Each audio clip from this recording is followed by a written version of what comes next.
फेरे के टाइम ही ये लड़की उठ खड़ी हुई। उसे ऐन टाइम पर शादी नहीं करनी थी। ये क्या बदतमीजी है। सब मेहमान उठ खड़े हुए हैं और तुम हो कि इस शादी से मना कर रही हो। पूनम देवी ने गुस्से भरी निगाह उस पर डालती वह लड़की और चिल्ला पड़ी, क्यों करूं एक अंधे से शादी? मेरी किस्मत में यही अंधा रह गया है क्या? वे अब बदतमीजी की सारी हदें पार कर गई थी। गुस्से से पूनम देवी का हाथ उस पर उठा था और वह दुल्हन बनी अपनी माँ को हैरानी से देखने लगी थी। खबरदार नितिन के लिए अंधेपन का शब्द बोला तो मैं भूल जाऊंगी तुम मेरी बेटी हो, पूनम देवी ने बहुत गुस्से में कहा। तो वह उस वक्त विक्रांत था, उसमें एक तमाशा लग गया था। घर में शादी का फंक्शन था और मधु ने बिल्कुल फेरे के वक्त ही मना कर दिया था। सभी को उस पर बहुत ही गुस्सा आ रहा था, लेकिन गलती तो उसकी भी नहीं थी। उसे ये बात छुपाई गई थी कि उसके पिता के दोस्त के मरे हुए अंकल का बेटा नितिन अपनी आंखों से नहीं देख सकता। वह हाल ही में बाहर से आई थी। एक खूबसूरत और प्यारी सी लड़की थी जिसका रिश्ता झटपट में ही नितिन से हो गई थी। तस्वीर को देखकर ही मधु ने भी ओके का साइन दे दिया था। ये पूरी तरह से एक अरेंज मैरिज शादी थी।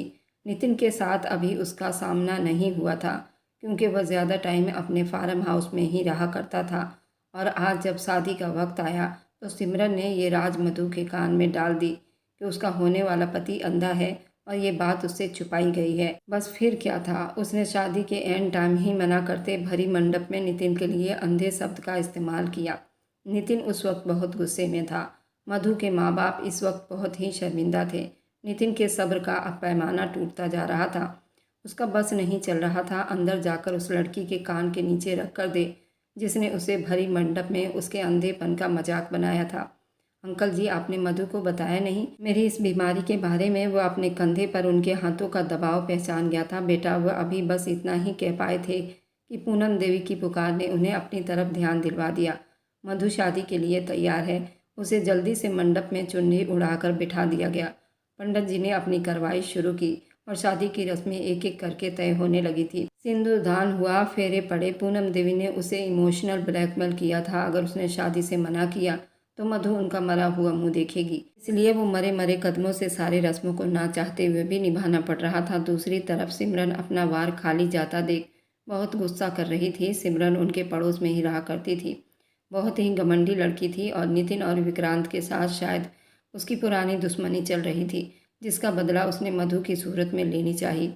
अंकल जी, मधु को मजबूर मत करें। पहले ही नितिन कितना परेशान है और आप उसे अपनी बेटी की ज़बरदस्ती शादी कर रहे हैं। नहीं बेटा, उसकी कम अकल की वजह से मैं हीरे जैसे दामाद को बिल्कुल भी नहीं गंवा सकता। आने वाले वक्त में मुझे ये एहसास ज़रूर हो जाएगा कि उसके घर वालों का फैसला उसके लिए बिल्कुल सही था। उनकी बात पर नितिन ने अपने होंठ भींचे और शादी स्वीकार कर ली। दूसरी तरफ मधु, जो विदाई के टाइम किसी से ना मिली, बस रोते हुए मुंह बनाकर नितिन के साथ उसके फार्म हाउस में विदा हो गई। माँ बाप के मरने के बाद नितिन हवेली बहुत कमाता था। नितिन की हवेली मधु के गांव में ही थी। मधु के पापा नितिन के खास आदमी थे। वैसे नितिन पर तो गांव की सारी लड़कियां फिदा थी। यही वजह थी कि उसकी आंखों के बारे में मधु को कोई जानकारी ना हो सकी थी। 2 घंटे के सफ़र के बाद गाड़ी फार्म हाउस में जा चुकी थी। विक्रांत हाउस में जितनी भीड़ भाड़ थी, फार्म हाउस में उतना ही खामोशी थी। ना कोई रोशनियां जगमगा रही थी। ये चारों तरफ एक चुप्पी सी थी, जैसे कोई शमशान की चुप्पी हो। मधु वहीं गाड़ी में बैठी उस फार्म हाउस का मंजर देखने लगी, जबकि नितिन मधु के खुशबुओं में बसा उसके पास से निकलता गाड़ी से उतर चुका था। मधु, बाहर आओ, उसे बुत बना बैठा महसूस करते हुए बोला तो एकदम मधु चौंक गई। उसे कैसे पता कि मैं गाड़ी से नहीं उतरी? वह आंखों में हैरानी लिए गाड़ी से नीचे उतर गई। तभी एक नौकर भागता हुआ नितिन की तरफ बढ़ा था और उसे एक छड़ी दी, जिसकी मदद से वह अकेला ही अंदर की तरफ बढ़ने लगा। मधु खुद पर सब्र करती उसके पीछे ही अंदर पड़ी थी। फार्म हाउस बहुत खूबसूरत था। विक्रांत हाउस से भी ज़्यादा खूबसूरत था। वे एक पल को थोड़ी शांत हुई। यहाँ से लेफ्ट साइड में जाओ, आपका रूम है। अचानक से नितिन की आवाज़ कानों में पड़ी तो वह फिर से चौंकी। मेरा रूम? इतनी देर में पहली बार बोली। उसकी आवाज़ सुनता नितिन चौंक गया था। उस वक्त उसने काले कलर का चश्मा पहना हुआ था जिससे उसकी आंखें छुपी हुई थी। जी, आपका रूम। वह अपना होठ बंद किए दूसरी तरफ बढ़ गया। हम अलग अलग रूम में रहेंगे क्या? वह अचानक उसके सामने आई और पूछने लगी तो वो बिल्कुल चुप हो गया, जैसे उसकी बातों का मतलब समझना चाह रहा हो।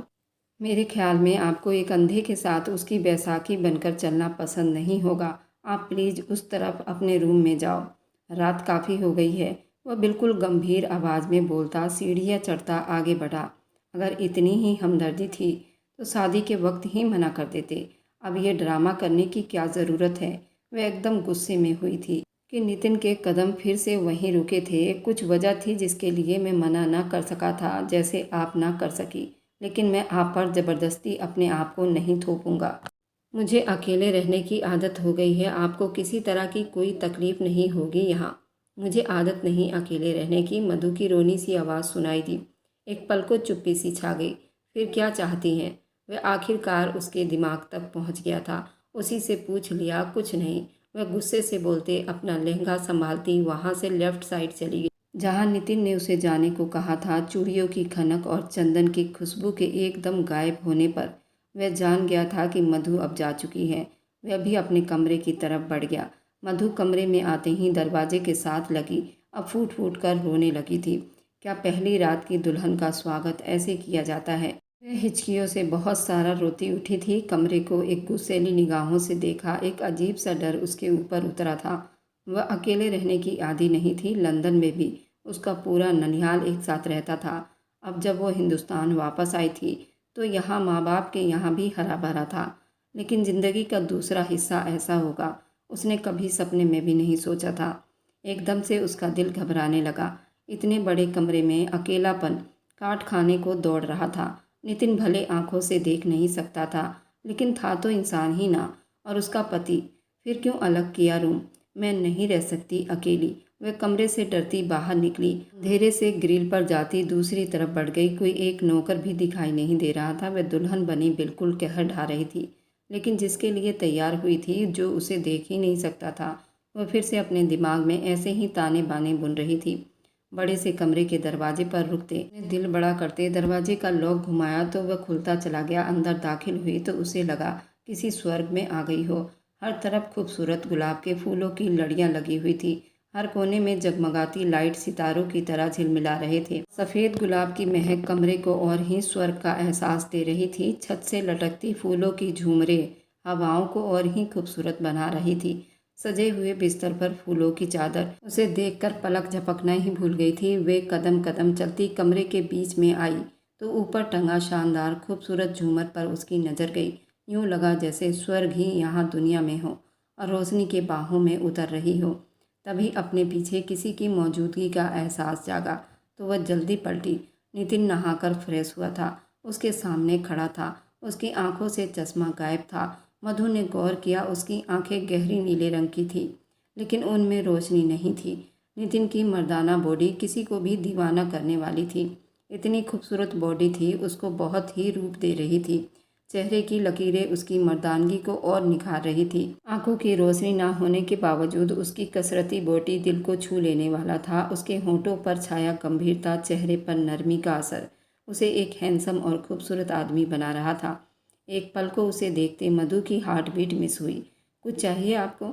अगले पल उसकी आवाज़ पर मधु होश में आई। मुझे अकेले रूम में डर लग रहा था, इसलिए मैं यहाँ आ गई हूँ। मधु ने अपनी सफाई दी थी। ओके, यहीं रह सकती हो, मुझे कोई समस्या नहीं। मैंने आपकी आसानी के लिए दूसरा रूम सेट करवाया था। मेरी फिक्र ना करें आप। वह एकदम गुस्से में हुई तो वह पलट रहा था, एकदम रुक गया। मुझे कपड़े चेंज करने हैं। साथ ही वह बातों का मोड़ पलट गई। ड्रेसिंग रूम उस तरफ है। नितिन ने भी बिना बहस किए उसे बताते बेड की तरफ चला गया। वह कुछ देख नहीं पा रहा था, लेकिन कमरे में भीनी भीनी खुशबू में प्रीत बसी थी। ऊपर से एक खूबसूरत धर्मपत्नी उसके पास थी। नितिन 27 साल का जवान मर्द था। उसके भी कुछ अरमान थे और बहुत सारे जज्बात थे, शायद आम मर्दों से हटकर थे। आंखों की रोशनी जाने के बाद वह बिल्कुल गुमसुम सा हो गया था, जैसे जिंदगी से नाता कट गया हो। पर विक्रांत ने हमेशा उसे अपने बच्चों की तरह ही चाहा, प्यार दिया, मान सम्मान दिया और आज अपने जिगर का टुकड़ा भी उसे दे दिया। वह बेड से टेक लगाए हुए था, आंखें मूंद गया। कुछ ही देर बाद उसे खटपट की आवाज़ सुनाई दी, जैसे वहीं उसके रूम में, जबकि मधु अपना जेवर उतार रही थी। जोर जोर से ड्रेसिंग टेबल पर पटक रही थी, जैसे अब अपना सारा गुस्सा उसी पर उतारना था। और नितिन जैसा इंसान समझ न सका ऐसा तो मुमकिन ही नहीं था।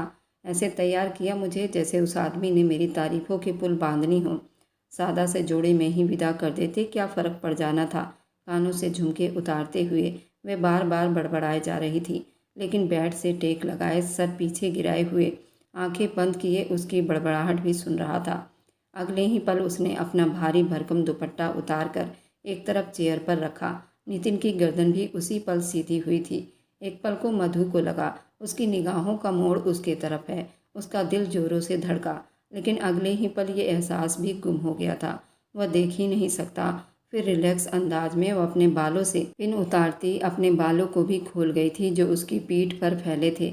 मेरा ड्रेस कहाँ है? वह अपना लहंगा जरा सा ऊपर करती उसके पास आती पूछ रही थी। अपनी खूबसूरती बिखेरते बहुत ही खूबसूरत लग रही थी। अगर नितिन उसे इस हाल में देख लेता तो शायद ही खुद पर काबू कर पाता। साइड अलमारी में आपके कपड़े रखे हैं, बिल्कुल साधारण आवाज़ में जवाब दिया। मधु ने गहरी सांस भरते उस अलमारी की तरफ गई। अपना ड्रेस निकाला जो रात के सोने के लिए कंफर्टेबल था। साथ ही उसकी निगाह उस नाइट ड्रेस पर चली गई जो बहुत ही ज़्यादा बोल्ड थी। अलमारी की ओर से जरा सा पीछे होकर एक झलक उसने नितिन की तरफ देखा जो अभी आंखें मीचे बैठा हुआ था, और फिर उस नाइटी को उलट पुलट कर देखा तो उसके कानों की लौ तक लाल हो गई थी। हे भगवान, किस तरह का बेहुदा ड्रेस है ये, और मधु के लिए ऐसी ड्रेस लाने का क्या फ़ायदा जो देख ही नहीं सकते। फिर ऐसी ड्रेस लानी ही क्यों थी? वह बुरी तरह से गुस्से में हुई थी। जोर से अलमारी बंद करती वो ड्रेसिंग रूम की तरफ बढ़ी थी। यहीं चेंज कर लो। अचानक से अपने पास से आवाज़ सुनती मधु के कदम जमीन पर धंसे थे। मुंह फेर कर उस आदमी को देखा जिनकी नज़रों का फोकस अपने हाथों पर था। चेहरे के असर बिल्कुल नॉर्मल थे। क्यों यहाँ? क्यों चेंज करूँ? वहाँ जाकर चेंज करूँगी, वह भी गुस्से के अंदाज में जवाब देती। नितिन को बहुत अलग सी लगी थी। जहाँ भी कर लो, मर्जी है आपकी, मैंने कौन सा आपको देखना है।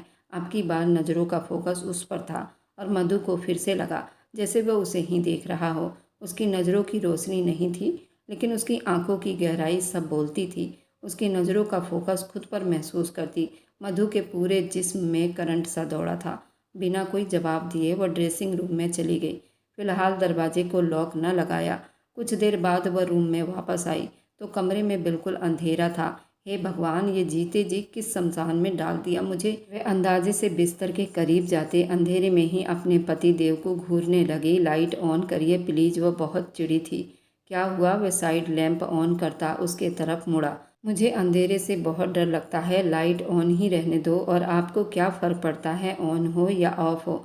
वह तेज़ी से बोलती अपना दुपट्टा एक तरफ रखती उसके बराबर में लेट कर उसे गुस्से वाली अंदाज में बोली, जबकि एक पल को उसे लगा वह कुछ ज़्यादा ही बोल गई। लेकिन उस सामने वाले इंसान के चेहरे पर कोई भी असर ढूंढने से भी ना मिला। आप यहाँ मेरे साथ सोओगी? वह उसकी बात का जवाब देने के बजाय उसे और सवाल करने लगा। तो कहीं और जाकर सो जाऊँ? बताओ ना मुझे, मेरे लिए कहाँ जगह है? एक तो शादी करके ले आए और इस शादी के लिए मैंने थप्पड़ भी खा ली, ऊपर से अकेले यहाँ आपके साथ भेज दिया।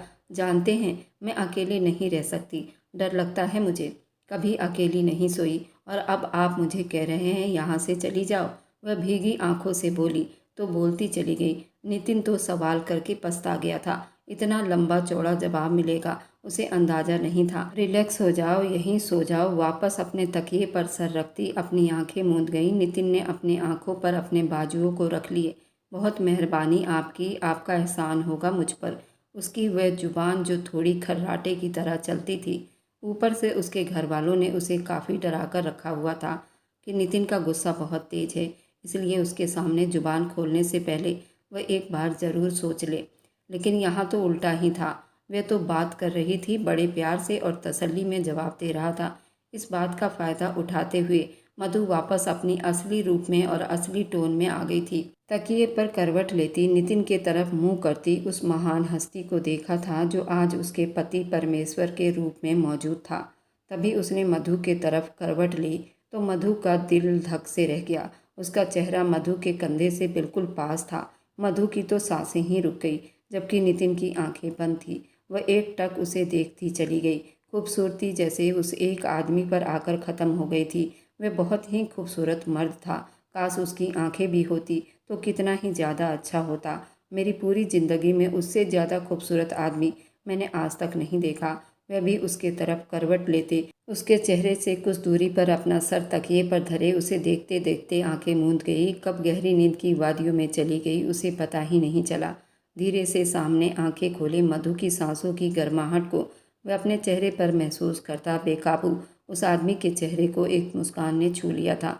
नितिन, जिसका मुस्कान से दूर दूर तक कोई नाता रिश्ता नहीं था, आज वह मुस्कुराया भी था तो एक छोटी सी लड़की की खट्टी मीठी बातों पर, और मधु जो उसके हुस्न पर फिदा हो गई थी, अगर उसे मुस्कुराता देख लेती तो पूरा दिल ही हार बैठती। इधर सिमरन बहुत परेशान थी। हर वक्त का रोना सिसकना अच्छा नहीं होता। समझाओ अपनी बेटी को। विजय साहब ने गुस्से से सिमरन को देखते गुस्सा हुए थे। मम्मा, मुझे नितिन चाहिए। वह रोते हुए बोली, देखो सिमरन, जब तुम्हारा रिश्ता उससे तय करना चाहा तब तुमने मना कर दिया कि तुम्हें विष्णु पसंद है। नितिन को छोड़कर तुमने विष्णु से मंगनी कर ली। अब जब विष्णु विदेश जाकर सेट हो गया, वहाँ किसी और लड़की से शादी कर ली, तो तुम नितिन के तरफ वापस मुड़ना चाह रही हो। तो कर देते ना मेरी शादी नितिन से। जब वापस पलटी तब कौन सा उसका रिश्ता तय हुआ था। वह बात करते बोली, हाँ, तब भी तुम्हें ही एतराज़ था कि वह अंधा है।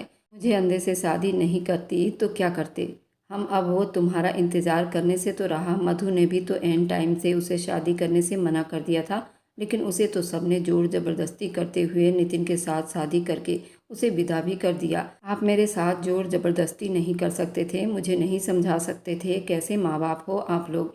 यही सुनना बाकी रह गया था। विजय, ये तुम्हारी बेटी हद से ज़्यादा खुदगर्ज हो गई है। ठीक होगा, इस पर लगाम लगा लो। अगर उसने कोई भी ऐसी वैसी उल्टी हरकत की तो मुझसे बुरा कोई नहीं होगा। अब उसको समझा दो। अपने दिमाग से नितिन के नाम का भूत उतार दे। अब वो किसी और का हो गया है। विजय साहब अपनी बात करते हुए वहाँ से बाहर निकल गए तो सिमरन अपनी माँ की तरफ मुड़ी। नहीं भूल सकती मैं उसे। मुझे लगा वो पहले जैसा ही रहेगा, पर वह आज भी वैसा ही है, बेहद खूबसूरत। मुझे वही चाहिए मम्मी।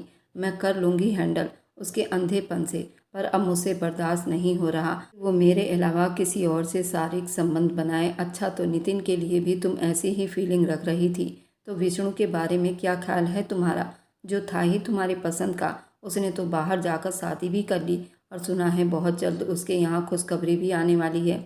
वहाँ तुम्हारी ये फीलिंग नहीं जागी। संतोषी देवी ने अपनी बेटी पर खूब ताना कसा था, क्योंकि उसकी खुदगर्जी पूरे परिवार में मशहूर थी, और उस वक्त अच्छा खासा उनकी बेटी ने उनका सर सबके सामने झुका दिया था। सिमरन के माता पिता ने पहले नितिन से शादी को सिमरन को कहा था, लेकिन सिमरन ने साफ मना कर दिया था। वह अंधा है, मैं उससे शादी नहीं करूँगी। मैं नहीं जानती मम्मा, लेकिन यही सच है। विष्णु के लिए मुझे ये फीलिंग महसूस नहीं हुई जो नितिन के लिए हो रही है। इसका मतलब तो यही है ना कि मैं नितिन से सच्चा प्यार करने लगी हूँ। उसका एहसास मुझे अब हो रहा है। प्लीज़ आप मेरी मदद कर दो। संतोषी देवी ने काट खाने वाले अंदाज में उसके तरफ देखते हुए पूछा, क्या कहना चाहती हो तुम।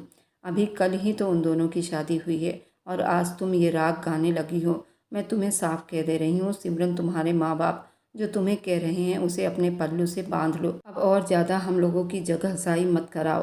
तुम्हारे पापा बर्दाश्त नहीं करेंगे। खुद को कंट्रोल कर लो। वह गुस्से से उसे समझाती उसका हाथ दूर झटकती कमरे से बाहर निकल गई, जबकि सिमरन अपने आंसू बहाती और ज़्यादा गुस्से में पड़ गई थी। सुबह नितिन की आंख खुली तो एक पल को वह बिल्कुल चुप रह गया, जैसे वह भूल गया कल उसकी शादी हुई थी। दूसरी तरफ मधु उसके बिल्कुल पास और उससे चिपकी हुई थी, उसे अपने खूबसूरत अदाओं से मिलवा रही थी। बुरी तरह से उसके दिमाग का फ्यूज हुआ था। बेकाबू उसके तरफ मुड़कर उसे खुद से दूर करना चाहा, लेकिन वह और ज़्यादा उसके साथ चिपक गई। नितिन की तो कई बार दिल धड़क कर रह गया। वह लड़की पूरी आफत थी। उसके मध्यम सांसों की गर्माहट, उसकी खुशबू उसके सीने से टच होती तो नितिन का दिल और ज़्यादा धड़क उठता। अगर वह देख नहीं पा रहा था तो क्या महसूस तो कर रहा था ना। वह उसके तरफ मुड़ा, उसके गर्दन के नीचे हाथ रखता उसे ऊपर की तरफ हल्का सा खींच लिया, जिससे वो पूरी तरह अब उसकी गोद में आ गई, उसके सीने में मुंह छुपा गई। वह अभी भी गहरी नींद में थी, जबकि नितिन आंखें मीचे अपनी पत्नी की खूबसूरती को महसूस करता अपने जज्बात भड़का रहा था। बेकाबू ही आंखें मीचे उसके कमर के आसपास अपने दोनों हाथ रखे उसके नाजुक कमर को अपनी मुट्ठियों में भरा तो एक पल को नितिन को लगा न जाने क्या खजाना हाथ लग गया हो। अपना निचला होंठ दांतों तले दबा गया, उसकी नाजुकी को अपने सीने में महसूस करता मदहोशी की हालत में जा रहा था। अचानक ही मधु हिलती हुई उसकी सांसें जरा सी रुक रही थी। वह कसमसाकर आंखें ऊपर करती अपने नज़दीक सोए नितिन को देखने लगी।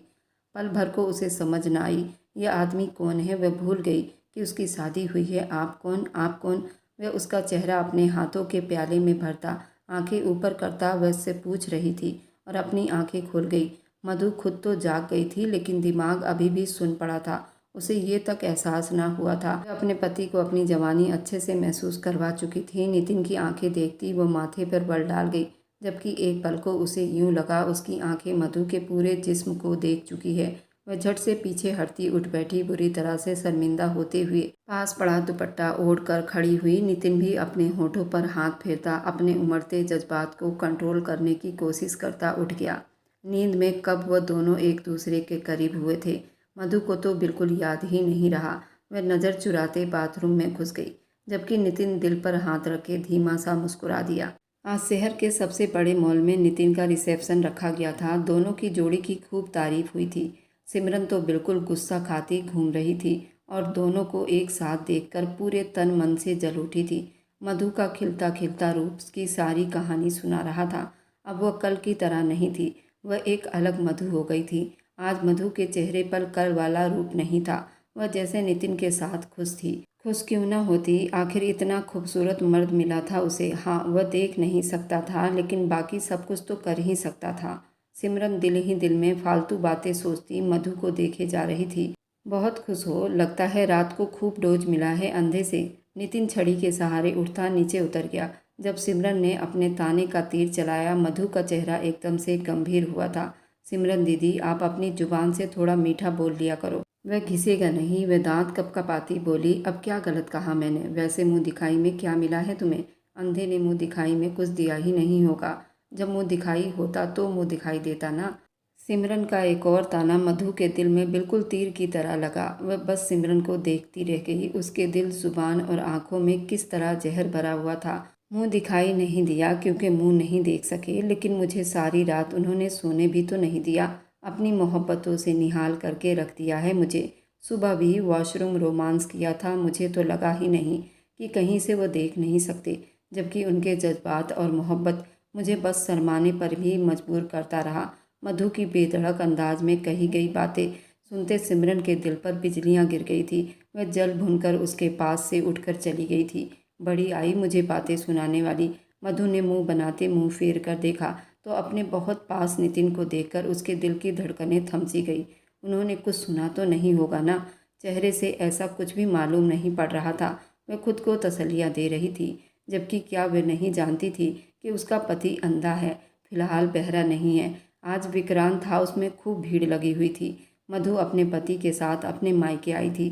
अब हफ्ता हो चला था वह यहीं थी। उसका यहाँ से जाने का दिल नहीं कर रहा था, जबकि नितिन ने भी एक बार भी उसे वापस आने को न बोला था। ऐसे में आज विक्रांत साहब ने उसे विक्रांत हाउस में दावत पर बुलाया था। वह मधु को उसके साथ भेजने का पूरा इरादा रखते थे। जो भी था, अगर नितिन बोलता नहीं था तो इसका मतलब ये तो नहीं था कि उसके सब्र की परीक्षा ली जाए। काफ़ी देर वे दोनों अकेले स्टडी रूम में बैठे रहे। खाने पीने में भी काफ़ी वक्त लगा। नज़र बचाती पिता के स्टडी रूम से निकलते ही खुद स्टडी रूम में घुस आई। सामने ही नितिन बैठा था, जो उसके कदमों की चाप से ही उसे पहचान गया था। मिस्टर नितिन, मेरी बात सुनिए। मुझे आपके फार्म हाउस नहीं जाना, उस सुनसान जगह पर जहाँ कोई बात करने वाला नहीं है। प्लीज़ आप भी इधर शिफ्ट हो जाओ अपनी हवेली में, वरना मुझे यहीं रहने दो। उसके आसपास उसका हाथ थामे बड़े प्यार से बोलते उसको अपने तरफ कर गई। हम आज ही वापस जाएंगे मधु, अब वही आपका घर है। नितिन की गंभीर आवाज़ पर वह अपना होंठ भींच गई। आदमी अपनी पत्नी की भी सुन लेता है, कभी कभार गुस्से से बोली, जबकि नितिन खड़ा होता उसके पास आया। जिस दिन पत्नी बनोगी उस दिन भी यही बोलूँगा, धीरे से उसके कान में कहता स्टडी रूम से बाहर निकल गया। जबकि उसकी बात पर मधु का दिल पूरी तरह से धड़का था। और फिर वही हुआ। विक्रांत साहब ने मधु को रात के खाने के बाद वापस भेज दिया। बहुत ही खराब मूड के साथ अंदर दाखिल हुई। सब कुछ उतार कर फेंक रही थी। पहले हिल उतार कर दोनों ही उछाल कर दूर फेंका, फिर शॉल उतार कर पटक दिया, फिर दुपट्टा। अपने बालों से पिन निकालती बालों को खुला छोड़ती बिस्तर पर गुस्से से बैठी। अब नितिन को घूर रही थी, जो बहुत धीरे धीरे कदम उठाता अंदर पहुंचा था। अपना सदरी उतार कर एक तरफ रखता, वह घड़ी उतार कर दराज में रख रहा था। आप बहुत बुरे हैं मिस्टर नितिन, उसके तरफ मुड़कर गुस्से से बोली। धीरे आवाज़ में बात करिए, अंधा हूँ, बहरा नहीं हूँ। वह नॉर्मल अंदाज में, हाँ जानती हूँ बहरे नहीं हो, आप अंधे हो, गुस्से से खड़े होकर बोलती। कुछ ज़्यादा ही गुस्सेली तीखापन शब्द अपना गई थी। एक पल को नितिन उसकी बातें सुनता अपना शर्ट खोलते उसका हाथ वहीं रुक गया था। मधु को एकदम से अपने सख्त शब्दों पर गुस्सा आने लगा था। वह ऐसी तो नहीं थी, फिर कैसे उसके मुंह से ये सब फालतू बकवास निकल जाती थी। जानता हूँ, अंधा हूँ, बार बार मुझे बताने की ज़रूरत नहीं थी। वह अब की बार गुस्से से होता झटके से अपनी शर्ट उतार कर दूर चेयर पर फेंक गया और बाथरूम में बंद हो गया। हे भगवान, ये मैंने क्या कर दिया।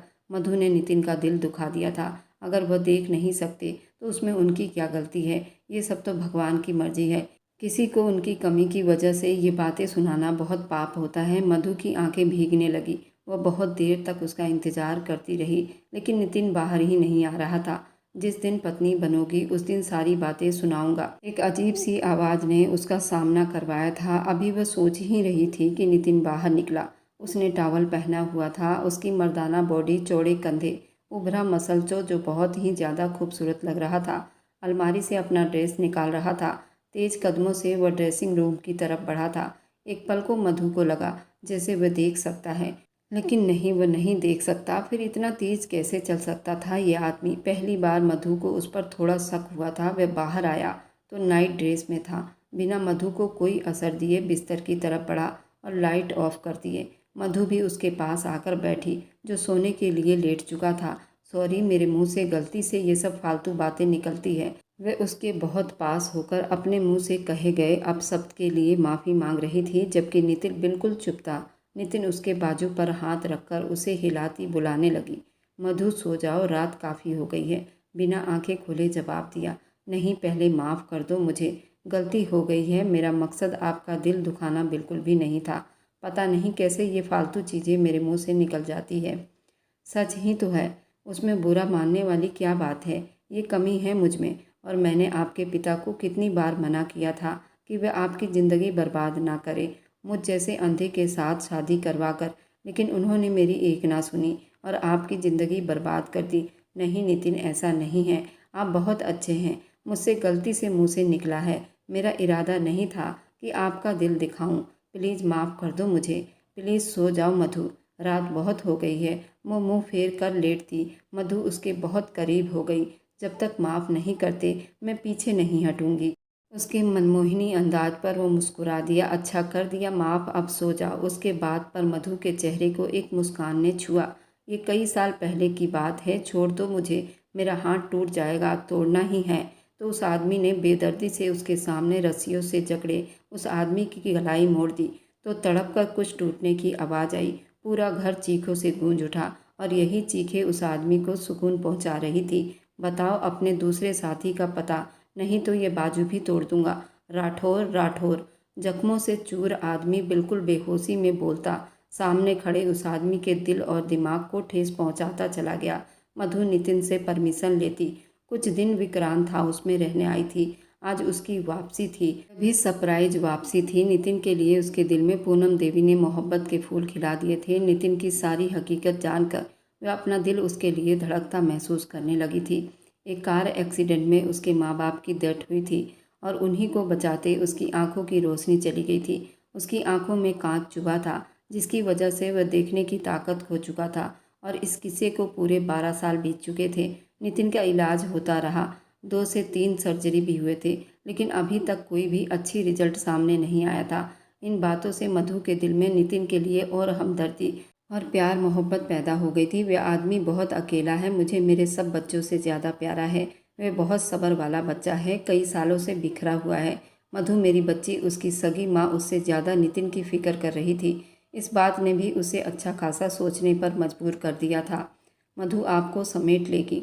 नितिन व दिल ही दिल में नितिन से बात करते फार्म हाउस वापस लौट आई थी। इस कहानी को पूरा देखने के लिए इसके कैप्शन में जाइए। इसके आगे की कहानी बहुत दिलचस्प रहने वाली है। आखिर सिमरन कहाँ तक कामयाब होती है? क्या नितिन और मधु में मोहब्बत पैदा हो पाएगी? और क्या नितिन के अंधे होने के पीछे का राज है?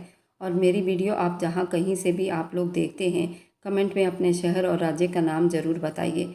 मुझे आप लोगों के कमेंट पढ़ने में बहुत आनंद आता है और उन सभी का मैं बहुत बहुत धन्यवाद करना चाहती हूँ जो लोग मेरी वीडियो को देखते हैं, लाइक करते हैं और शेयर करते हैं। अगर आपको आज की कहानी पसंद आई है तो वीडियो को ज़रूर लाइक कीजिएगा और अपने दोस्तों के साथ शेयर भी कीजिएगा। और हाँ, अगर आपने अभी तक हमारे चैनल को सब्सक्राइब नहीं किया है तो ज़रूर सब्सक्राइब कर लीजिए। मिलते हैं हम अपनी कल की एक और नई दिलचस्प कहानी के साथ। मुझ पर सदा अपना प्यार और स्नेह बनाए रखें। सभी को मेरा प्यार भरा नमस्कार। दोस्तों खुश रहें, स्वस्थ रहें, मस्त रहें।